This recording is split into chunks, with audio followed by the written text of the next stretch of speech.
It's been 7 days since we played, and obviously when you leave Maui, there's a tendency to get a little Polynesian paralysis, and so that's the reason why the 7-day wait before you start to play again. Obviously, St. Peter's has got a new coach, Ian Holloway. He's going to do a really good job, but you know, obviously they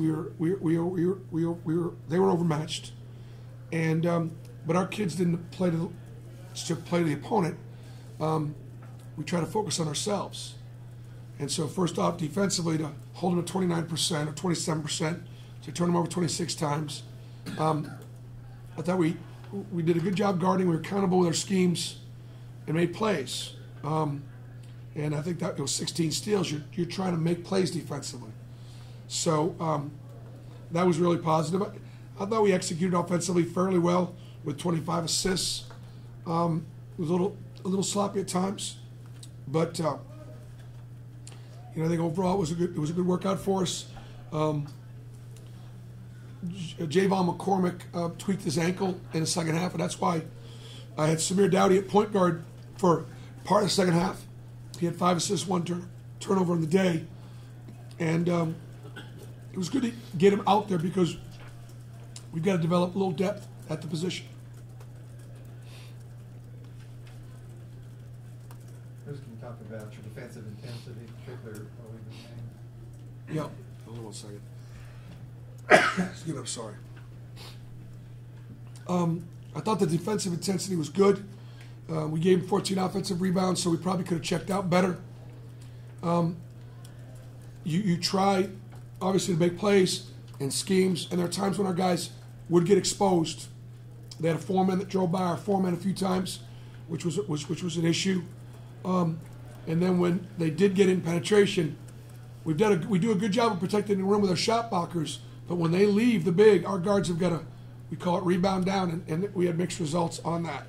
So there are definitely some things that we got to work to improve. But the intensity of the defense was good. Do you want Austin taking those outside shots? I mean, I know obviously Horace has done that a few times this year too. Is that something Yeah, I would prefer them not to have their foot in the line. Yeah. I mean, I got no problem with a shot. Shoot a 3. Don't shoot a 17, 18 footer. So, yeah, I think there are times if they're open when they should shoot it. Austin made a couple of jump shots. They're in the gym all the time. He can make a jump shot, so I think it's good for him to shoot it. Makes people have to guard him a little bit on the perimeter. Malik had double digits again, second straight game offensively. Just what has he brought to you guys' offenses? I think he looks really comfortable offensively. Malik's a really good shooter. He's got a beautiful ball, and just every time he shoots it, you think it's going in. Great ball flight. You got to guard him out there, which opens the lane up. You look at his percentages, and then last year's assist turnover ratio wasn't very good for a guard. It actually wasn't very good, and it's much better this year. I don't think he's forcing the issue at all. He's improved defensively. He's a leader in the locker room, and so it was very positive to see him put up good numbers. Starters did a great job.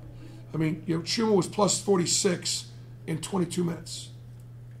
We won by 50, and he was plus 46 when he was on the floor. 22 minutes. Samir was next at 45. Bryce was next at 40.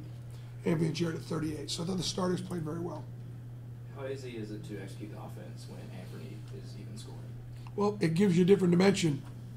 Anthony, Malik in particular, spent a great deal of time getting shots this week, and it really paid off. When you're in Hawaii, you get practice time, but you really don't get time on the floor to get shots.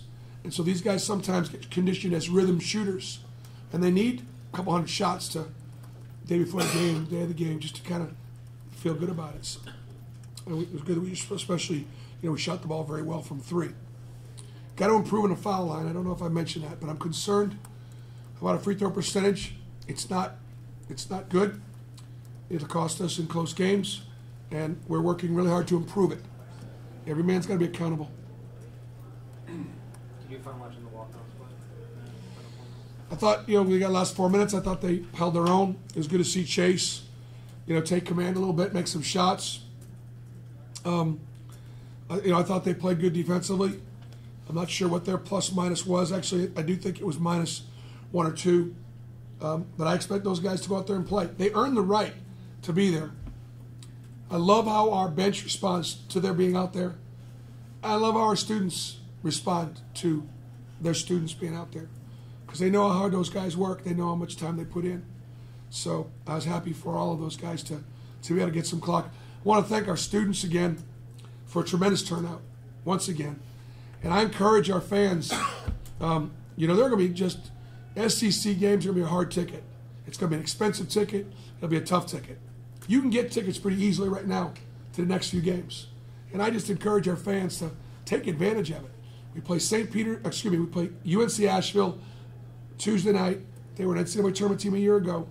We played Dayton, a really good Dayton team, on Saturday, the 8th. And then we still have tickets available in Birmingham on December 15th up at Legacy Arena for UAB. And then Murray State would be the following Saturday. So we got some tough opponents coming up, but we have some really good opportunities for our fans who are going to have a hard time getting tickets to the SEC to get tickets to these next few home games and the game up in Birmingham.